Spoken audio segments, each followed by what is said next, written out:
Alright, hey guys, this is Nico. Sorry I'm not there to give this presentation in person, but I'm going to hit on a little bit of the technological implications of dealing with ethical dilemmas and give you guys a few suggestions that you can utilize in your own practice.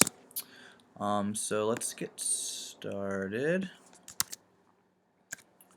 Alright, ethical dilemmas in technology. So what do? We consult the pros. I talked to Nancy. Nancy says that prevention is the best way to deal with technologically based ethical dilemmas. What does that mean?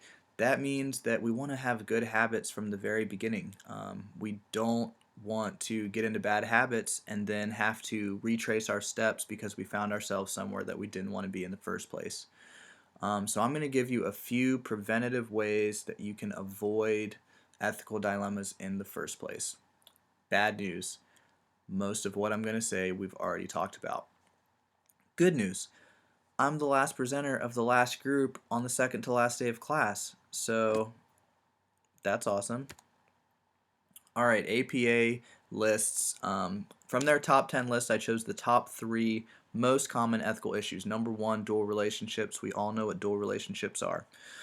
So Facebook. Facebook has a lot of pitfalls. We are so connected these days, and people can just find out stuff about us. So what can we do? Don't have Facebook friends with clients. That's obvious. You can go into your settings. Most of us should know how to do this and choose a higher privacy setting so that if a client tries to search for us, it's not going to be easy to find information. But there are ways around that too. So another thing is just always use professional discretion with what you choose to post. Know that when you click that post button, people can see it. Even if you delete it later, it still can be out there. So when you click post, think, would I be okay with the client seeing this, a boss, a future boss, etc. Text message. So the therapists I've talked to, they all use text message pretty much. In this day and age, it's just an easy, quick way to stay in touch with people. So decide up front, are you going to use text message? If you are, talk to your client about what it's going to be used for. Scheduling, checking in. Some people have different opinions about that. The APA mentioned that dual relationships are affected by duration. How long are you sitting there texting your client? Is it once, one message to them, one message back to schedule an appointment, or are you sitting there having a conversation that might really blur the lines? Another thing is crisis situations. If you have a texting relationship with your client and then they find themselves in a crisis, they're probably going to text you. Then you're going to find yourself trying to deal with something not at your best because you're not there to deal with it. It's really important to know our limitations, talk to your clients up front, have safety plans if they're in a vulnerable state. Text message is, or even a phone call is highly unlikely to go well, and then you have a record of being involved in that situation and God forbid something goes wrong, you could definitely be held liable based on what transpired over that text message conversation. Number 2, confidentiality. So something we've obviously talked about a whole lot. I'm going to hit you with just a couple of things on confidentiality. So utilizing email. Obviously, you want to have a professional email that you only use for professional interactions. If you do choose to email your clients, do it only from your work email. The encryption software, there are relatively easy to utilize online encryption software programs. It's something that you could look into if you're sending any kind of sensitive information. I want to just show you real quick some things that you can do yourself, hopefully. Alright, so with the signature, something we've talked about again, but in that bottom part of your signature you want to have some kind of note about confidentiality, just to protect yourself. Basic common practice. If you go into your preferences, it's going to be relatively similar on most. You can see here is my work signature, and it has that so that it pops up every time. Another thing that we might not have thought about, both on your phone and your computer if they're linked to your work email, check your outgoing mail server right here. What is that set to? It's really easy to receive an email, click reply, and if your outgoing mail server defaults from your personal email, now you just sent your client an email from your personal email and they have it forever. So make sure that your default email is set to your work, and make sure that that's across all your devices, because it can really get messy if you do it on your computer but forget to do it on your cell phone. You can still find yourself in the same predicament. As far as records keeping, I have not done a tremendous amount of research. I don't have any firsthand experience about which programs are best.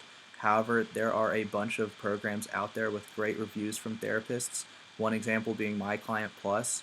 From what I could see, it just makes a lot of sense to use a software program. They usually are a monthly payment.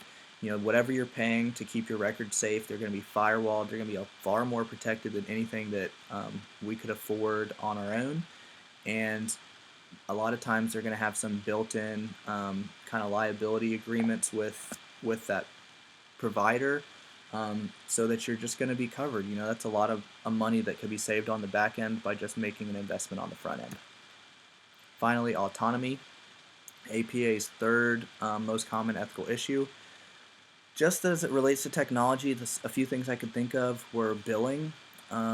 Again, some of those software programs that you can utilize as therapists have a built-in billing. Technology that you can utilize. So that's just going to clear things up with your client. You're not messing with paperwork. You're going to have it in your computer. You're going to have a record of everything that was paid. You're going to be able to text them receipts, just those basic things that can get us into hot water. It does some of the work for you. Therapy Notes is an example of a piece of software that has both records keeping and billing. And then the other thing with autonomy is feedback. From what we've learned, we know that direct ongoing feedback in real time is going to improve outcomes. It's going to reduce dropout rates. It provides the client with a sense of autonomy because they feel a little more engaged in the therapy process.